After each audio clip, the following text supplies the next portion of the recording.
আজব এই পৃথিবীতে কত আজব ঘটনাই না ঘটে এবং এই আজব ঘটনার সাক্ষী হয়ে যুগে যুগে কালে কালে মানুষ কিন্তু বেঁচে আছে।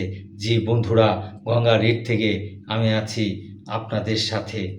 আজব এই পৃথিবীতে কত আজব ঘটনাই না ঘটে চলেছে। এমনই একটি আজব ঘটনা হচ্ছে একজন বিজ্ঞানীর শেষ নিঃশ্বাস টেস্ট টিউবে সংরক্ষণ করে রাখা হয়েছে।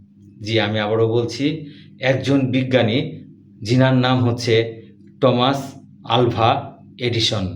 টমাস আলভা এডিসনের শেষ নিঃশ্বাস, তিনি যখন শেষ নিঃশ্বাস ত্যাগ করেন ঠিক তার আগেই তার পাশে থাকা বন্ধুবান্ধব আত্মীয় স্বজনরা তার সম্মানার্থে তার শেষ নিঃশ্বাসকে একটি টেস্ট টিউবে সংরক্ষণ করে রাখেন এবং সংরক্ষণ করে হেনরি ফোর্ড জাদুঘরে তার যে বিভিন্ন আবিষ্কার আছে, আবিষ্কারের পাশাপাশি তার শেষ নিঃশ্বাসটুকুও একটি টেস্ট টিউবে ভরে সেই আবিষ্কারের পাশে তার সম্মানার্থে কিন্তু সংরক্ষণ করে রাখা হয়েছে। ধন্যবাদ।